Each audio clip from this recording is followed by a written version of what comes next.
Hola, hola, bienvenidos hoy a este nuevo programa número 150 de Lee conmigo la Biblia. Estamos en el día 30 de mayo del 2021, día domingo, día de familia, día de estar en casa, día de descanso. Para todos los que nos escuchan, un bendecido domingo y por supuesto queremos compartir este día tan especial junto con ustedes y también la palabra de Dios como lo hacemos todos los días. Mi nombre es Andrea y les invito a compartir el devocional del día de hoy.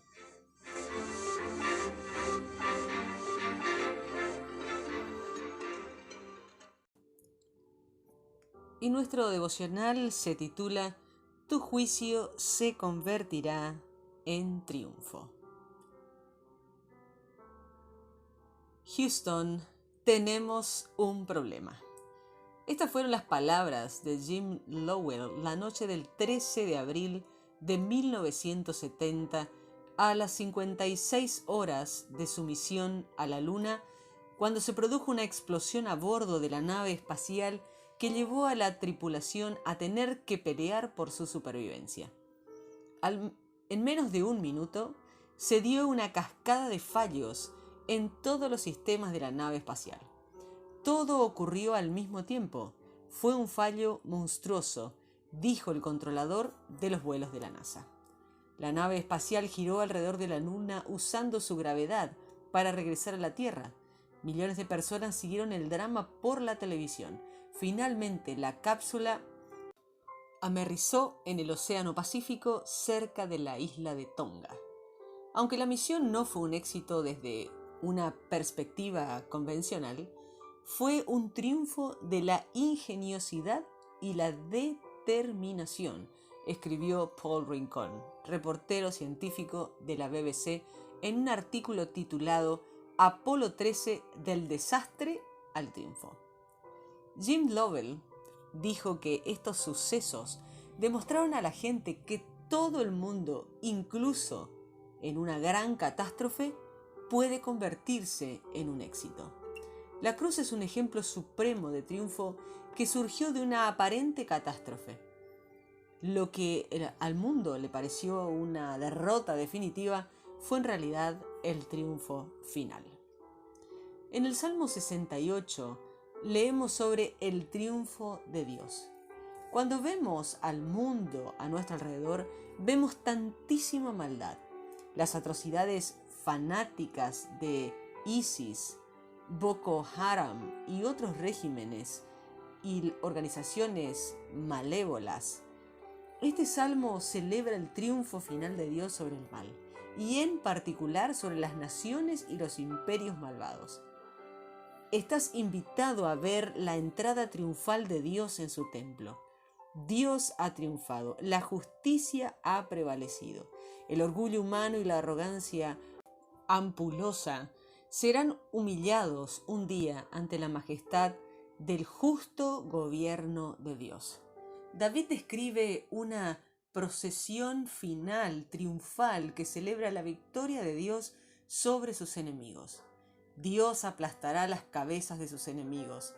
En el santuario puede verse las procesiones de mi Dios, las procesiones de mi Dios y Rey.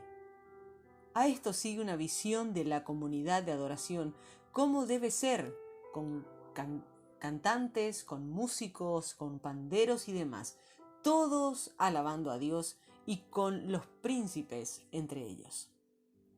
Juan capítulo 19 nos habla del triunfo de Jesús. ¿Has pasado por momentos de tribulación en tu vida? Quizás estás atravesando tiempos difíciles ahora mismo y las cosas no pintan bien en tu vida. Recuerda que en el momento del mayor triunfo de Jesús, las cosas no parecían buenas para él.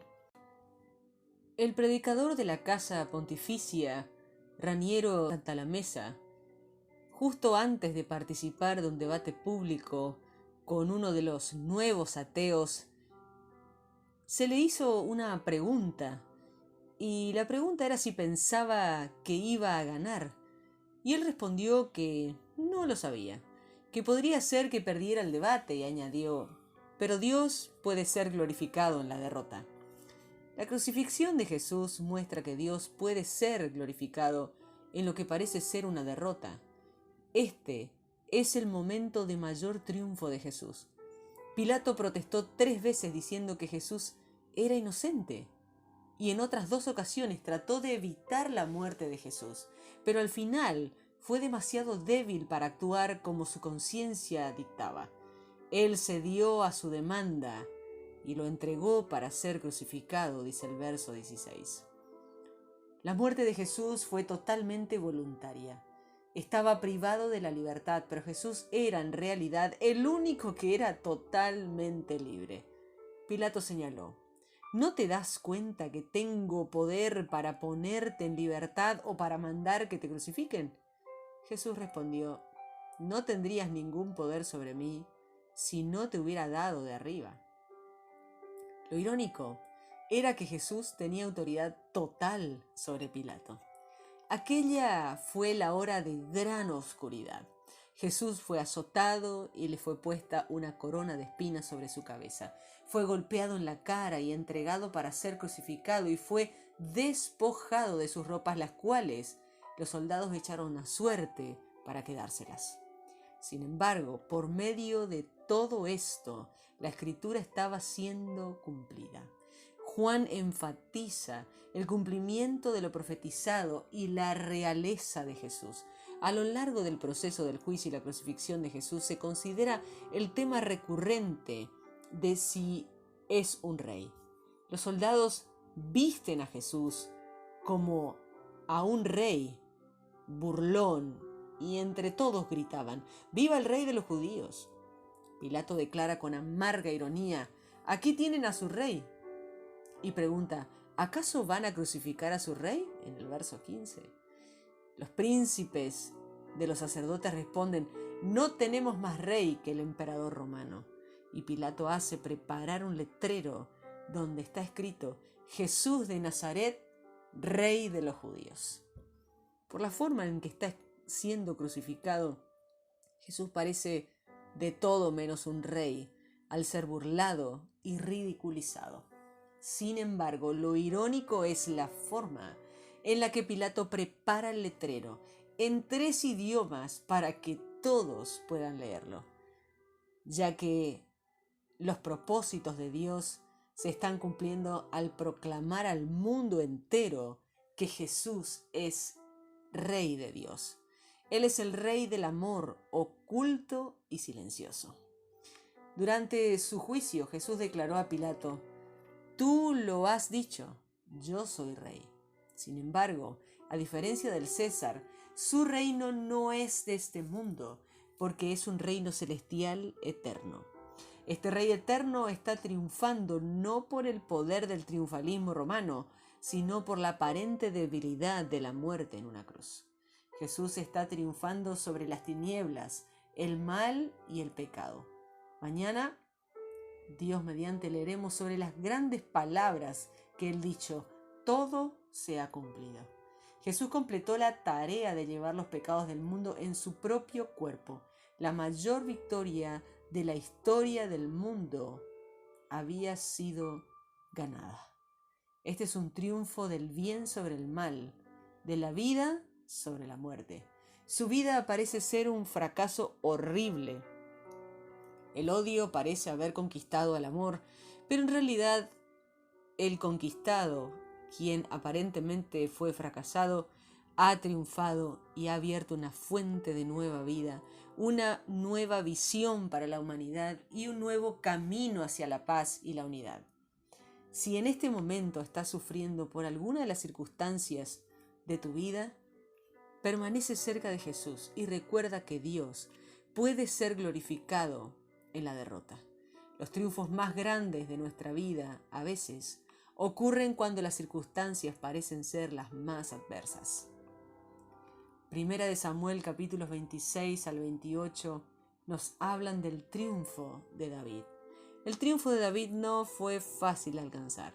Las victorias en la vida rara vez son fáciles. Generalmente vienen después de muchas dificultades y fracasos. Saúl honra a David, diciendo: bendito seas, David, hijo mío, tú harás grandes cosas y en todo triunfarás. Es trágico ver lo bajo que había caído Saúl. En cierto momento fue un hombre de Dios lleno del Espíritu que lideraba la tierra y que también quitaba el mal de ella. Ahora se encuentra consultando con las mismas brujas que había expulsado. Sin embargo, en el versículo 19 se sugiere ya en el Antiguo Testamento que se empezaba a tener una noción acerca de la vida después de la muerte y que a pesar de todo lo que había hecho el Señor, salvó a Saúl. Mañana tus hijos, dice el versículo 19, tú y tus hijos se unirán a mí. También vemos la peor faceta del carácter de David, que se une a los filisteos, vive en el engaño y asesina a mujeres y niños. Tiene que hundirse en las profundidades más bajas para esconder lo que está haciendo. La imagen que la Biblia pinta de David está lejos de ser perfecta y sin embargo, Dios lo usa a pesar de sus fallos y fracasos. Por otro lado, también vemos a David en su mejor momento. David tuvo la oportunidad de vengarse de Saúl, quien estaba tratando de matarlo, y sin embargo, David se negó a vengarse. Tenía un gran respeto por Saúl porque éste estaba en una posición de autoridad. Pregunta: ¿quién puede impunemente alzar la mano contra el ungido del Señor? Que el Señor me libre de alzar la mano contra su ungido. David permaneció leal y fiel a Saúl, a pesar de que Saúl estaba tratando de asesinarlo. Sigue el ejemplo de David y niégate a dejarte llevar por el pecado en un intento de liberarte de una persona con autoridad sobre ti. Incluso Saúl reconoce la justicia y la fidelidad de David. Saúl ve que hará grandes cosas y ciertamente triunfará. La vida de David nos enseña que no debemos esperar el éxito y el triunfo instantáneos. A menudo Dios nos prepara a través de los años de oscuridad, dificultad e incluso derrota o fracaso. Es en estos tiempos de prueba los que, como David, no debemos actuar por venganza, sino más bien con amor, honor y respeto. Iniciamos nuestra lectura del día de hoy en el Salmo 68, versos 21 al 27. Dios aplastará la cabeza de sus enemigos, la cabeza melenuda de los que viven en el pecado. El Señor dijo: los traeré desde Basán, desde las profundidades del mar regresarán, para que ustedes bañen sus pies en la sangre de sus enemigos y sus perros la laman cuanto quieran. Ya se pueden ver las procesiones de mi Dios y Rey rumbo al santuario. Al frente va la gente a cantarle con músicos, rodeado por jovencitas tocando la pandereta. Alaben al Señor en gran asamblea. Alaben a Dios, hijos de Israel. El pequeño Benjamín está allí guiando a una multitud. Allí está la gran familia de Judá. Allí están los líderes de Zabulón y Neftalí. Juan capítulo 19, versos 1 al 27. Entonces Pilato ordenó que se llevaran a Jesús y lo azotaran. Los soldados no solo cumplieron la orden, sino que también hicieron una corona de espinas y se la colocaron en la cabeza. Luego le pusieron un manto de color morado y se acercaban y le decían: «¡Viva el rey de los judíos!» y le daban bofetadas. Pilato salió otra vez y les dijo: «Miren, aquí lo traigo para que sepan que yo no encuentro ningún delito en este caso». Entonces Jesús salió con la corona de espinas y el manto de color rojo oscuro. Pilato dijo: «Aquí está el hombre». Cuando lo vieron, los jefes de los sacerdotes y los guardias gritaron: «¡Crucifícalo! ¡Crucifícalo!». Pilato les dijo: «Llévenselo ustedes y crucifíquenlo. Yo no he podido encontrar nada en él». Los líderes judíos le contestaron: «Tenemos una ley, y según la ley, él debe morir porque se ha hecho pasar por el Hijo de Dios». Después de escuchar esto, Pilato se asustó más. Entró de nuevo al palacio y le dijo a Jesús: ¿De dónde eres? Pero Jesús no le respondió. Entonces Pilato le dijo: ¿No vas a hablarme? ¿Acaso no sabes que yo tengo autoridad para dejarte libre o para matarte en una cruz? Jesús le contestó: No tienes ninguna autoridad sobre mí a menos que te haya dado Dios. Por esto, el hombre que me entregó a ti es más culpable que tú. Desde ese momento Pilato trataba de encontrar una manera de dejarlo en libertad, pero los judíos gritaban: Si lo dejas libre, no eres amigo del emperador. Todo el que se hace rey se opone al emperador. Cuando Pilato escuchó estas palabras, sacó a Jesús y se sentó en la silla del juez. El lugar era de pavimento de piedra, que en arameo se dice Gabatá. Era casi el mediodía del día de preparación de la Pascua. Pilato les dijo a los judíos: Aquí está su rey. Entonces gritaban: ¡Fuera! ¡Fuera! ¡Crucifícalo! Pilato les dijo: ¿Crucifico a su rey? Los jefes de los sacerdotes respondieron: Nosotros no tenemos más rey que el emperador. Entonces Pilato se lo entregó a ellos para que lo crucificaran. Así que los soldados se hicieron cargo de Jesús. Él cargó su propia cruz hasta llegar al sitio llamado Lugar de la Calavera, que en arameo se dice Gólgota. Allí lo clavaron a una cruz junto a otros 2 hombres, uno a cada lado. Pilato les dijo que escriban un letrero que decía: Jesús de Nazaret, Rey de los Judíos, y lo hizo colocar en la cruz. Muchos de los judíos leyeron el letrero porque el lugar donde fue crucificado Jesús estaba cerca de la ciudad. Estaba escrito en hebreo, en griego y en latín. Los jefes de los sacerdotes judíos le decían a Pilato: No escribas Rey de los Judíos, sino más bien: Este hombre dijo: Yo soy el Rey de los Judíos. Pilato contestó: Lo escrito está. Después de que crucificaron a Jesús, los soldados le quitaron la ropa y la repartieron en 4 partes, una para cada soldado. También tomaron su túnica, pero no tenía costura. Era una túnica tejida en una sola pieza de arriba a abajo. Entonces se dijeron unos a otros: No rompamos, más bien echémosle a suerte para ver quién se queda con ella. Esto sucedió para que se cumpliera lo que dice la Escritura: Dividieron mi ropa entre ellos y echaron mi túnica a la suerte. Esto fue lo que hicieron los soldados. Cerca de la cruz de Jesús estaban su mamá, su tía María, la esposa de Cleofás, y María Magdalena. Cuando Jesús vio que su mamá estaba cerca, junto al seguidor que él tanto quería, le dijo a su mamá: Mamá, ahí tienes a tu hijo. Después le dijo al seguidor: Ahí tienes a tu mamá. Desde ese momento ese seguidor se la llevó a vivir a su casa. Primera de Samuel, capítulo 26. Los de Zif fueron a Gibeá para decirle a Saúl: David se esconde en el monte de Jaquilá frente a Jesimón.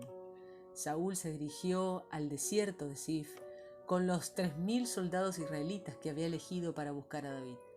Saúl acampó en el monte de Jaquilá frente al desierto, al lado del camino.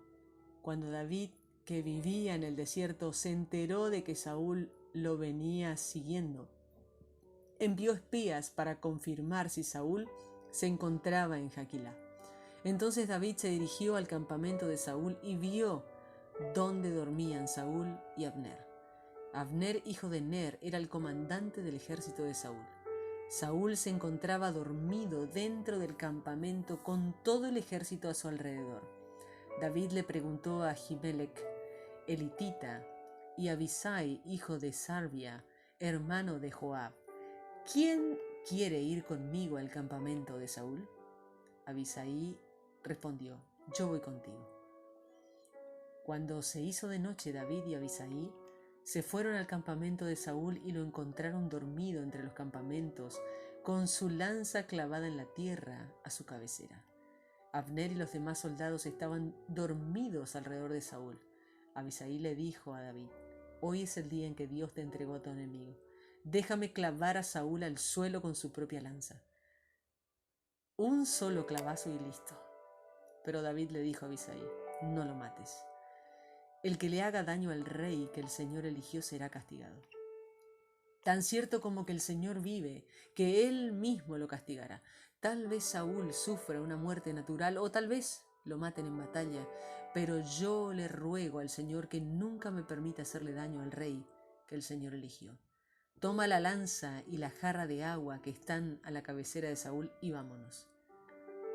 David mismo tomó la lanza y la jarra que estaban en su cabecera y los dos salieron del campamento sin que nadie los viera ni se dieran cuenta de lo que había pasado. Nadie ni siquiera se despertó. El Señor había hecho que Saúl y su ejército cayera en un sueño profundo. David cruzó el valle hasta el monte frente al campamento de Saúl, poniendo una buena distancia entre ellos. Desde allí, David le gritó al ejército y a Abner, hijo de Ner: ¡Abner! Abner respondió: ¿quién eres y qué quieres? David dijo: ¿no eres tú el más valiente de todo Israel? Entonces, ¿por qué no protegiste a tu señor el rey? Alguien del pueblo entró a tu campamento para matar al rey y tú ni cuenta te diste. Tan cierto como que el Señor vive, que tú y tus hombres merecen la muerte por no haber protegido al rey, el elegido del Señor. Ve a ver dónde está su lanza y la jarra de agua que estaba a la cabecera de Saúl. Saúl reconoció la voz de David y le dijo: ¿eres tú, David, hijo mío?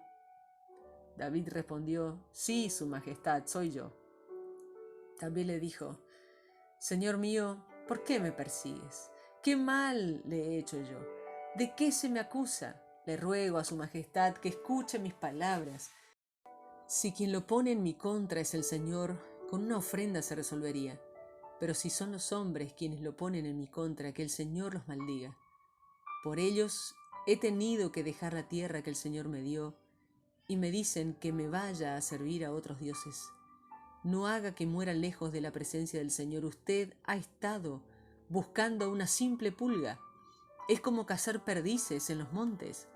Entonces Saúl dijo: he sido un pecador. Regresa, David, hijo mío.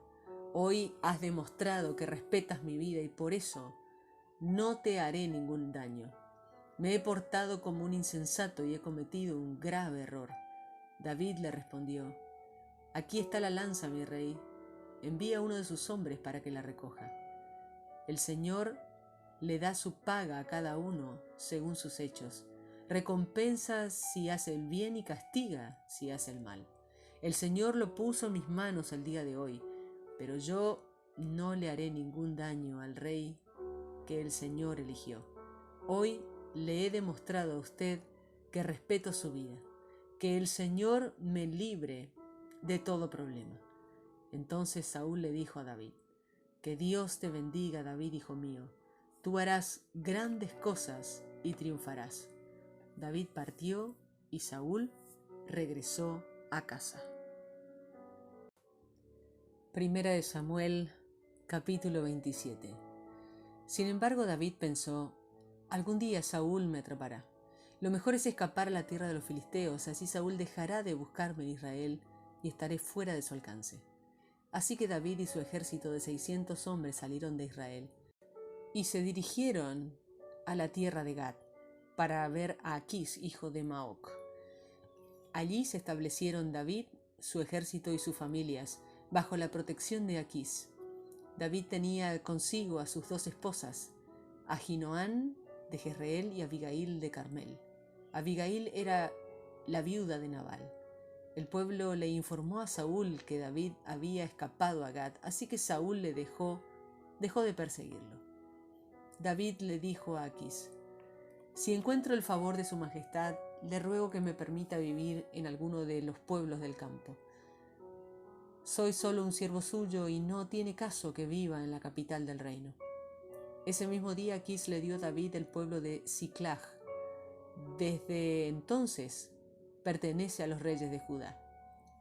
David vivió en territorio filisteo durante 1 año y 4 meses. David y sus hombres peleaban contra los gesureos, girzitas y amalecitas que habitaban en la región de Telén, cerca de Sur hasta Egipto.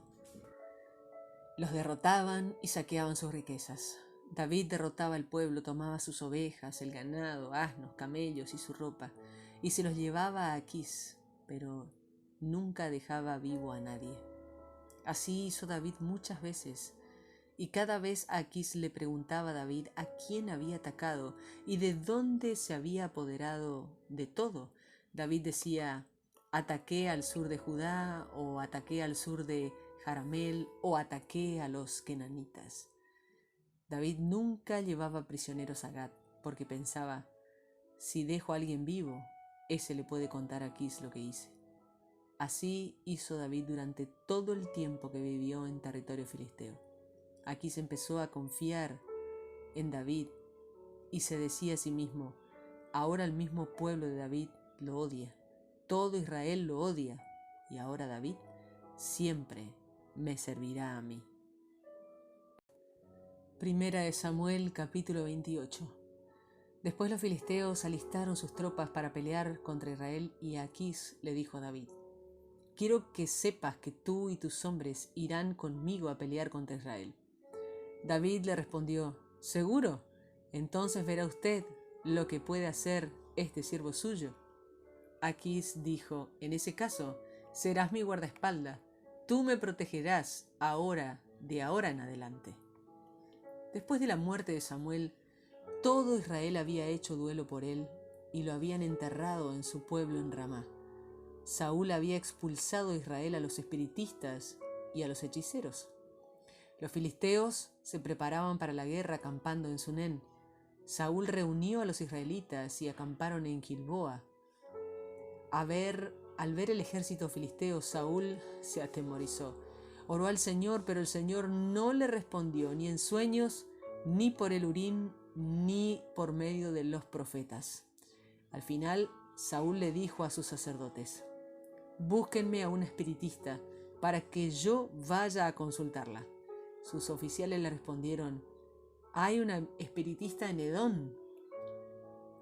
Saúl se disfrazó con otra ropa para que nadie lo reconociera, y esa noche él y sus hombres fueron a consultar a la espiritista. Saúl le dijo: quiero que invoques a un espíritu que me pueda predecir el futuro. Haz que aparezca el que yo te diga. Pero la adivina le dijo a Saúl: ¿es que no sabe usted lo que hizo Saúl? Expulsó del país a todos los espiritistas y a los hechiceros. Usted está tratando de ponerme una trampa y exponerme a la muerte. Saúl le hizo esta promesa a ella en nombre del Señor: tan cierto como el Señor vive, que no serás castigada por hacer lo que te digo. La mujer preguntó: ¿a quién quieres que invoque? Saúl le respondió: a Samuel. Cuando el espiritista vio a Samuel, pegó un grito y dijo: me tendió una trampa. Usted es Saúl. El rey le dijo a la adivina: no temas. ¿Qué es lo que ves? La adivina dijo: veo un espíritu que está saliendo de la tierra. Saúl preguntó: ¿cómo se ve? La mujer respondió: como un anciano que lleva un manto. Saúl se postró rostro en tierra al darse cuenta que era Samuel. Samuel le dijo a Saúl: ¿por qué me molestas haciéndome subir?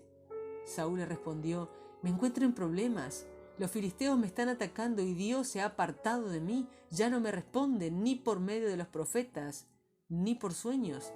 Por eso te llamé. Necesito que me digas qué hacer. Samuel dijo: el Señor te ha abandonado y ahora está de parte de tu enemigo. ¿Por qué me llamas a mí?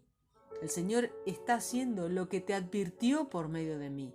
El Señor está por arrebatarte el reino de las manos y se lo va a entregar a David. No obedeciste al Señor, no destruiste a los amalecitas, ni les mostraste la ira de Dios. Por eso, el Señor te está haciendo esto ahora. El Señor te entregará a ti y a Israel contigo en manos de los filisteos. Mañana tú y tus hijos estarán aquí conmigo. El Señor entregará también al ejército de Israel en manos de los filisteos. Al instante, Saúl, por muy alto que fuera, se desplomó muy asustado por lo que Samuel le había dicho. Saúl también estaba débil porque no había comido nada en todo el día y toda la noche. Al darse cuenta del miedo que Saúl tenía, la mujer se acercó y le dijo: yo, su sierva, le hice caso, arriesgando mi vida con lo que me pidió que hiciera. Ahora le ruego que me escuche. Deje que le traiga algo de comida. Usted necesita comer para recobrar energía y emprender el camino. Pero Saúl se negó a comer diciendo: no quiero comer. Los oficiales de Saúl se unieron a la mujer y le insistieron que comiera. Por fin, Saúl les hizo caso. Se levantó y se sentó en la cama.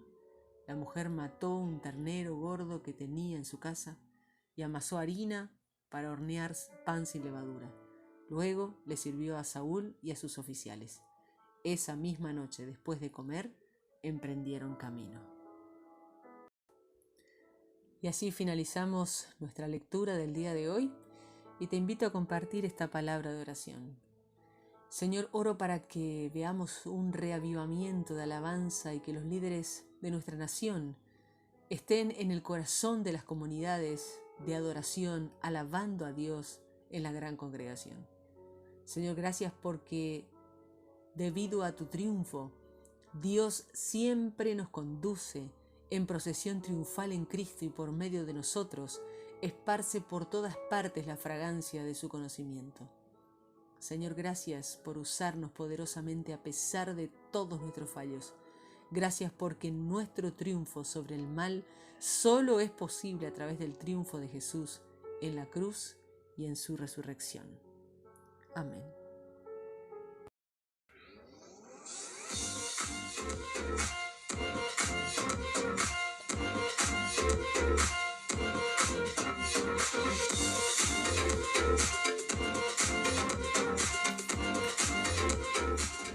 Y así llegamos al final de nuestro programa del día de hoy, domingo 30 de mayo del 2021, programa número 150. Gracias por compartir con nosotros este desafío de pasar 365 días junto a la palabra de Dios. Los espero mañana. Buen inicio de semana para todos. Bendiciones.